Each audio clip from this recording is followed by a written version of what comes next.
Now, we're entering the fourth day of strike action by the island's bus drivers in an ongoing row over pay and conditions, which shows little sign of letting up. For those relying on public transport, there's a limited bus service running, while the Department of Infrastructure has worked to reopen the Manx Electric Railway for anyone who is able to commute by tram.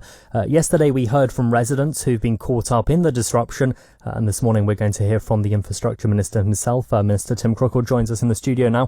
Moromai Minister, thanks for joining us. Moromai, good morning. Earlier this month, on this very programme, you said there was an offer on the table. You wanted to resolve the dispute before strike action began. We're now on day 4 of the 10-day strike. What specifically has changed since that interview, and why was it not enough?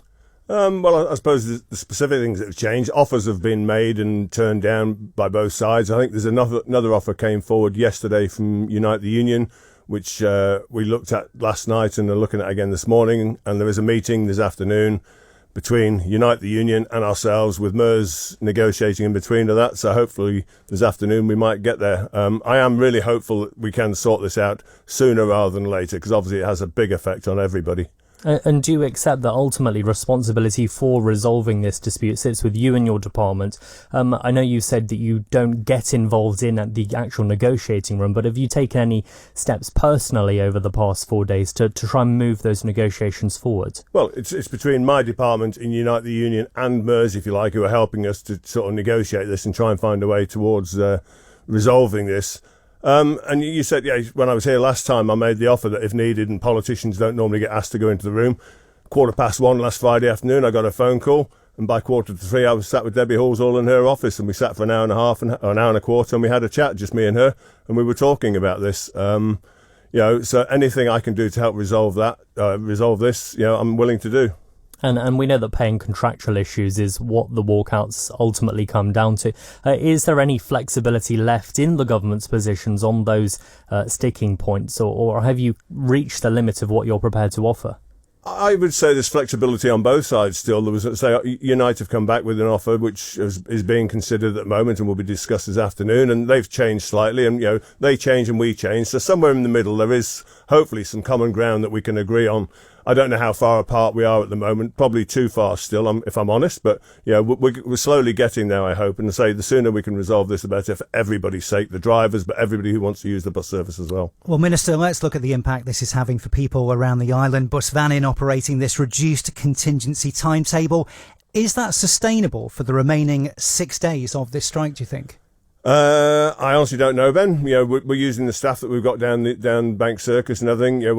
We're running as many buses as we can, but obviously those staff can only do so many hours a day and things. And the drivers that want to drive, obviously we're using those as well. But another 6 days is going to take its toll, and drivers can only do a certain amount of hours a day and things, and then they'll normally have sort of 6 days on and 2 days off, whatever it is. And we've got office staff that are doing that, trying to do that, and they've got a day job to do as well. So something will probably give if we're not careful. Well, the strike has been on since Saturday. Have you had any chance at all so far to make any kind of assessment regarding the sort of wider economic and social impact as well, and particularly if this disruption continues?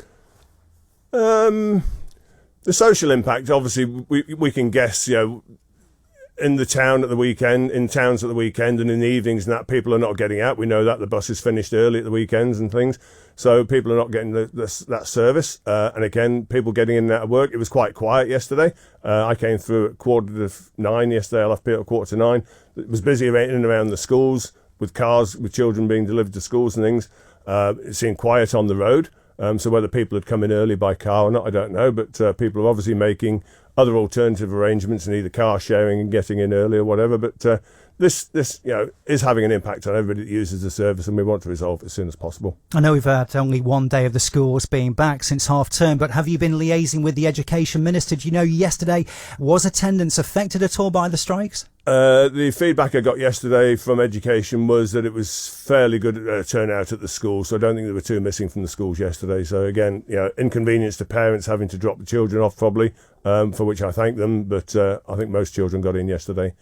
I mean, so many people rely on buses. At what point would you consider revising your position in order to bring this to an end? You know, you've got to reach obviously some kind of compromise. At what point do you sort of keep going to from the DOI's point of view? Well, we're revising it every day, or every time we have to put an offer in to Unite the Union, or whenever they give us an offer, we're looking at those. So it's nearly every day that we're doing that. So we're not sitting around waiting for something to come in. There's work going on all the time. I mean, cards on the table as we sit here this morning. You say you've got a meeting again this afternoon between the two sides.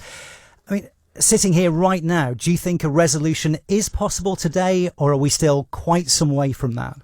I honestly don't know, Ben. I don't know what the union are prepared to accept. This is an offer they gave us yesterday. We've priced it up and things, so we'll go back and discuss that this afternoon. So I really don't want to call that, if you like, because I could be well out. Well, if this dispute is not fully resolved, what assurances can you give the Isle of Man public that we'll not see further strike action later in the year? Because presumably strikes will go on and on if you can't reach some kind of resolution. We're just over a month away from the Easter weekend. There'll be a lot of visitors on the island. And dare I mention, TT is only 3 months away. Are you sort of thinking that far down the line at the moment? What impact could this have on those big holidays, those big events, if you can't get this sorted?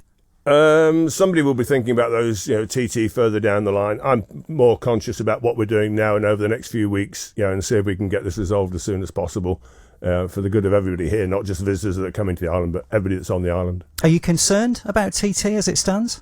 Well, I will be if we get closer to it, absolutely, yeah. But, we've got Easter before that, and we've got other events before that, and we've got every weekend and every night when people want to go and use the buses. We know that public transport is a core public service. The government has done a lot to try and emphasise the need to use public transport in many ways. Right now, passengers are dealing with that uncertainty, disruption. Some have told us it's a stressful experience. Why should they have confidence that you can resolve this dispute swiftly and for the long term? And what would success look like for you at the end of these 10 days? Well, success will see, the bus drivers back at work driving the buses and the public being able to use the service as they were before. And the fact that, we're not being threatened with more strikes in the future because they're not happy with what's been offered. So we need to find a solution that is acceptable to the drivers, and the department can afford to do it. Well, while you're here, Minister, yesterday, as we move on to a different subject now, you announced that the plans for sea defences around West Quay in Ramsey had been withdrawn. You said this followed serious concerns raised by the community.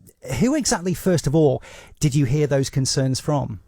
So since I took over the job, for one reason or another, I'm going around trying to get around all the local authorities. So 2 weeks ago, I was up at Ramsey with a senior officer from the department, talking to Ramsey commissioners, and the first thing on the agenda was the local government bill, and the second thing was West Quay Ramsey. Now, this has been around for a long time, this issue, and trying to resolve the flooding, the car parking, and space for the boats, the fishing boats to still be able to use the quayside and all sorts of things. And it's never been resolved, but for some reason the department decided they were putting the plans in that nobody supported outside of the department.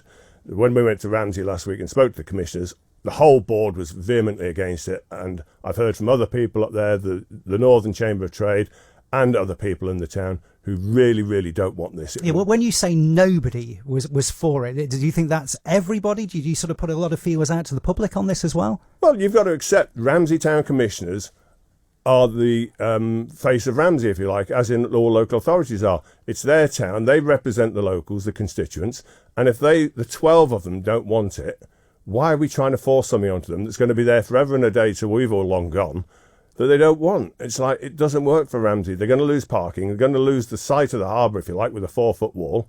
And I am not prepared to make them have that, if they don't want it. Why would we spend £8 million of the taxpayers' money on something that basically, and it ruins it for visitors as well. I've heard from people from well outside of Ramsey that go there to visit and say, what are you doing? I think you just touched on it there briefly, but just give us a flavour. What exactly were the concerns expressed to your department? Well, the height of the wall, for one, the 4-foot wall is, it's not needed, apparently. Now, I absolutely accept, and I think most other people do as well, something has to happen, because we remember the floods in Ramsey a few years back, 10 years back, and the man kayaking down the street and all sorts. Something has to happen. Does it need to be a 4-foot wall? I'm not qualified, but I wouldn't want a 4-foot wall if it was my town. And, the chamber and the shopkeepers and that don't want to lose the parking down the quayside either. So we need to be able to find that resolve. And it's all very well us saying, well, you can find parking elsewhere in Ramsey, but it's not where it is now, which is convenient for those that want to just pop in and then pop out again. Ramsey MHK Laurie Hooper has accused you of withdrawing the plans based on a handful of comments made on social media. Based on what you've just been saying there, you wouldn't agree with that?